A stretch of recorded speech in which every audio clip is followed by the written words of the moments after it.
A few moments later. Assalamualaikum warahmatullahi wabarakatuh. Halo semuanya, perkenalkan nama aku Priscilla Andriani Putri dari kelas 10-8.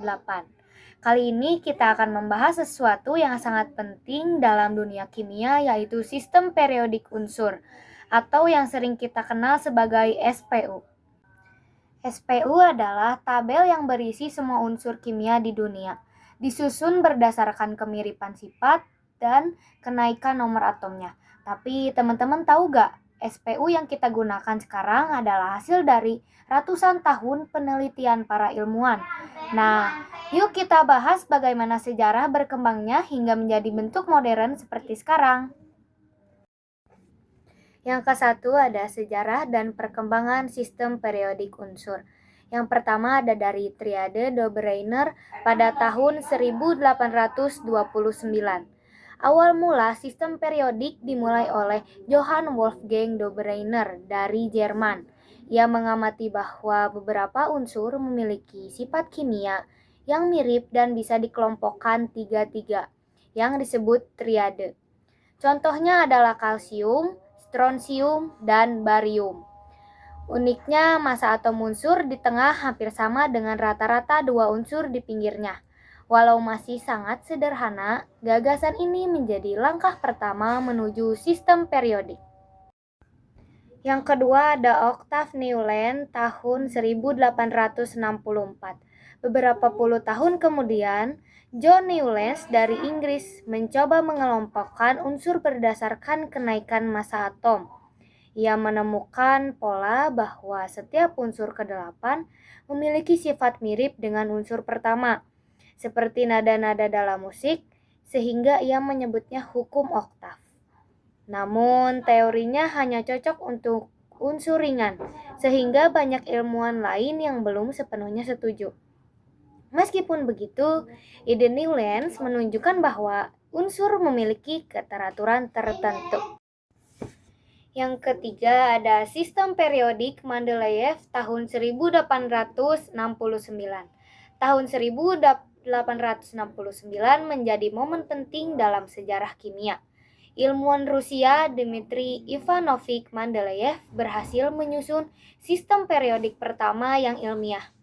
Ia menulis nama-nama unsur di kartu, lalu menyusunnya berdasarkan kenaikan massa atom relatif dan kemiripan sifat kimia. Mendeleev bahkan meninggalkan beberapa tempat kosong untuk unsur yang belum Mendeleev temukan dan memprediksi sifatnya dengan akurat, seperti gallium dan germanium. Ketika unsur-unsur itu akhirnya ditemukan dengan sifat yang sesuai ramalannya, nama Mendeleev pun dikenal di seluruh dunia.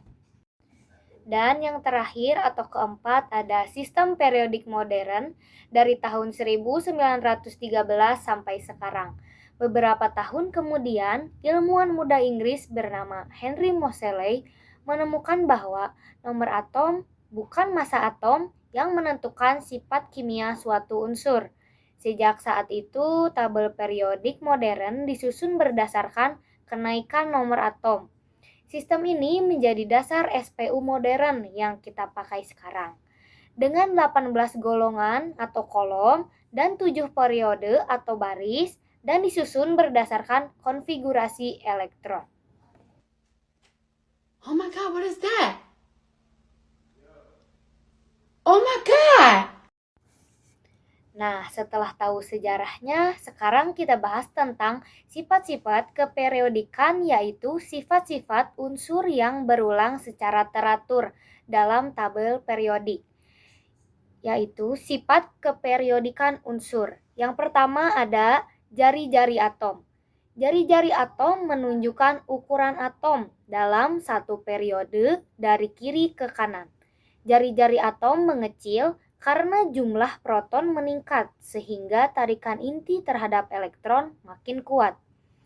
Sedangkan dalam satu golongan dari atas ke bawah, jari-jari atom membesar karena jumlah kulit elektron bertambah.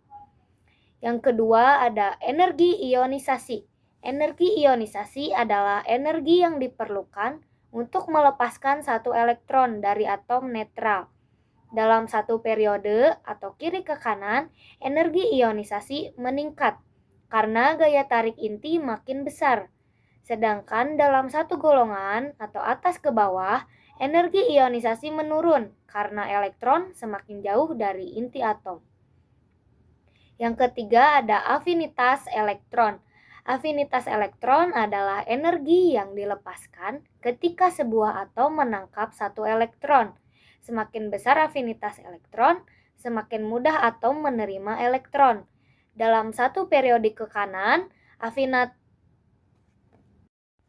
Yang ketiga ada afinitas elektron. Afinitas elektron adalah energi yang dilepaskan ketika sebuah atom menangkap satu elektron. Semakin besar afinitas elektron, semakin mudah atom menerima elektron. Dalam satu periode ke kanan, afinitas elektron meningkat, tetapi menurun dari atas ke bawah dalam satu golongan. Yang terakhir adalah keelektronegatifan. Keelektronegatifan menunjukkan kemampuan atom untuk menarik elektron. Dalam ikatan kimia, trennya sama seperti energi ionisasi, meningkat dari kiri ke kanan, menurun dari atas ke bawah. Dan unsur paling elektronegatif di seluruh sistem periodik unsur adalah fluorin. Jadi teman-teman, perkembangan sistem periodik unsur dimulai dari ide sederhana Dobereiner, disempurnakan oleh Newlands, lalu disusun secara ilmiah oleh Mendeleev, hingga akhirnya diperbaiki oleh Moseley menjadi sistem periodik unsur modern yang kita pakai sekarang.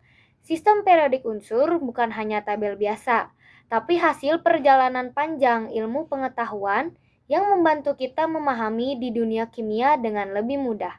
Dengan mempelajari sistem keperiodikan, kita bisa memprediksi perilaku unsur, bahkan unsur yang belum pernah kita lihat sebelumnya.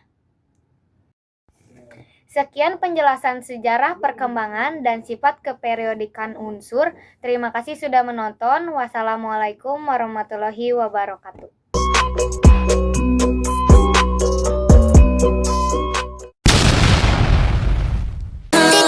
Tita tita tita tita tita tita tita tita